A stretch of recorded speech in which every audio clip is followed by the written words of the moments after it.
Despite what Neil Gaiman says, American Gods is dead. Starz cancelled it shortly after Season 3 ended, but truthfully it was dead the minute Bryan Fuller and half the main cast and crew exited the show at the end of Season 1. Despite that, like the show's zombie wife Laura Moon, it just kept moving forward, more out of habit than any kind of self-motivation. Every episode since has had me looking around thinking, why am I still here? What do I get out of this? Answers to those questions continue to dwindle until by the end of Season 3 I could count them on one hand. Meanwhile, reasons why the show became distinctly worse became so plentiful that it's hard to tell which arrow from the volley was the one that finally killed the beast. But before we go into those, let's talk about why the show was so highly praised in the first place. Season 1 of American Gods was great. I'm not going to go into every single aspect of the show that was awesome. I insist that you either take my word for it or watch it if you haven't already. I think you can boil the show's success down to three main aspects: a unique visual style, a focus on people of color in America, and cool characters played by cool actors saying cool lines. If you loved Hannibal, watching American Gods was like being embraced in a warm, beautiful, slightly unsettling hug. It was dreamlike and evocative, appropriate for a show about seeing a magical world just underneath the ordinary. The sheer fact of what's happening on screen is fantastic enough, but it's elevated by a fairly consistent formula: drab, neutral colours for the ordinary world, which are suddenly punctuated by either sharp colours or instantly memorable visual effects when someone godly decides to express themselves. Probably the best change made in the adaptation from book to show was the increased focus on people of colour. This isn't to say that the book was all white people. It featured gods brought by immigrants and slaves from all parts of the world and their descendants, but people of colour were mainly featured in the Coming to America segments, with the central bunch consisting mostly of Caucasians. In the show, Shadow is changed to be mixed race, which has some pretty heavy ramifications on the way people treat him. Bit characters like Salim and Bilquis, who both get 1 and 2 chapters apiece, are given storylines spanning the whole show. Anansi is changed from an old, laughing man into an angry, cynical revolutionary, and also the best character on the show. Times changed since the book was written, and the writers wisely accounted for that. And then there's the cool.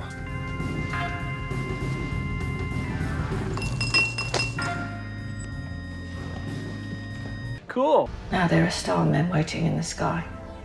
They believed it was true, and it was. Cool. Better. Do not grant wishes. Cool. Let the motherfucker burn. Let it all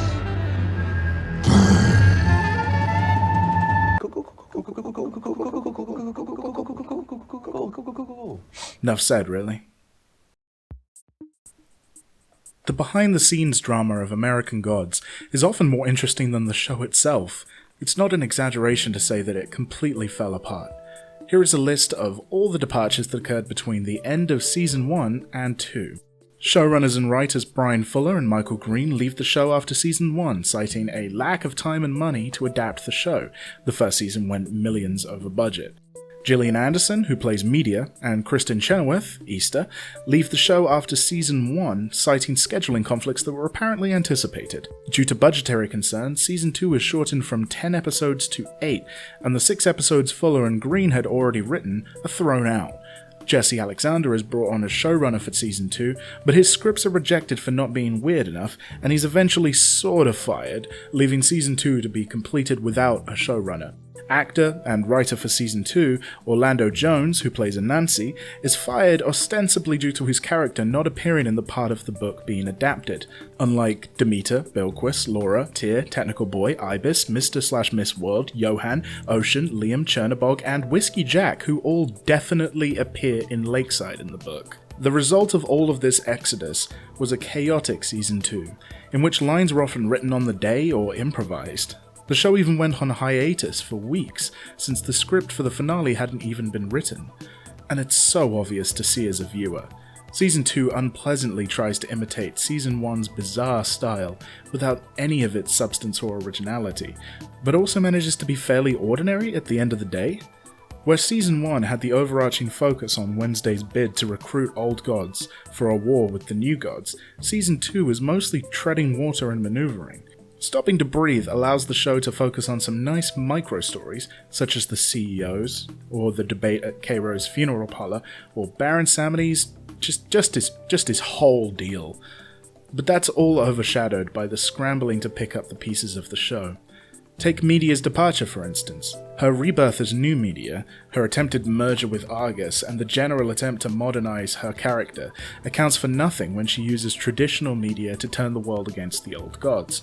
The main plot really only kicks into gear at the last episode, and it's confusing as all hell. Seriously, the finale of Season 2 makes no sense, and half of what happens is abandoned at the start of Season 3. And on that note, despite the many criticisms I'm about to level at it, Season 3 was an overall improvement on the previous season. Rather than attempting to pay lip service to the characters that won us over in Season 1, new settings and new dynamics are introduced and developed fairly effectively. In particular, Odin and Demeter's storyline very nearly saved the show, brilliantly paced across multiple episodes, and played to perfection by Ian McShane and Blythe Danner. Other moments of true beauty stood out as a glimpse of what the show once was. Shadow and Marguerite in the tub, the You Want It Darker montage, Salim's trippy party, all included. On the other hand, there are so many gripes I had that it's a struggle to keep it brief. I truly hate that they went with the whole one app to connect all your stuff angle as Mr. World's plan. If Terminator Genesis did something you're doing, stop whatever it is you're doing. On the subject of technology, I don't understand why they gave Technical Boy a protagonist's role. Despite going through a brief evolution last season, his character didn't end up changing much at all, and there's little to find likable or sympathetic in him. He's still the same internet troll he was before, and nothing has changed in the story to make us think of technology as a good thing. Both Bilquis and Laura had what amounts to the first half of a character arc, with Laura going on a journey of self-discovery, but ultimately playing all the same beats, travelling with Salim and a leprechaun yet again, and failing to find a good reason to go on by the end. It was a genuinely brilliant move, having Bilquis move beyond her role as an exotic sex goddess. In fact, Bilquis has been one of the few characters to remain continuously compelling throughout the whole show, but her role as Shadow's mentor isn't entirely worthy of her stature. Overall, nothing in Season 3 remained to justify its continued existence, and the recurring trend of wiping out the previous season's character development, and wiping out characters outright, makes becoming invested in the show difficult to say the least. For me, the moment that killed the show was when it stopped telling the story of black people in America. Gaiman's original book, while terrifically written and engrossing from start to finish, has the handicap of being written by an English white man.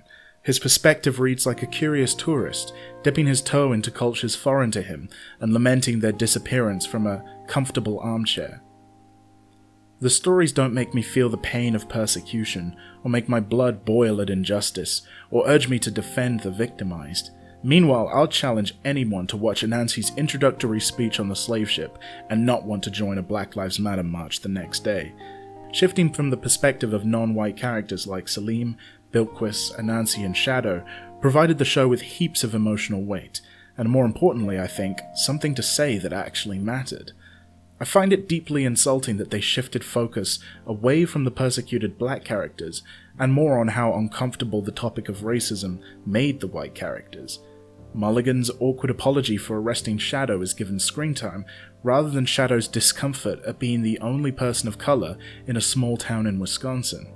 That scene in particular is acted terrifically by both men, but only serves to highlight who was in the sympathetic light, and as quickly as the scene starts, it's over, as if the showrunners felt as awkward broaching the subject as Mulligan was.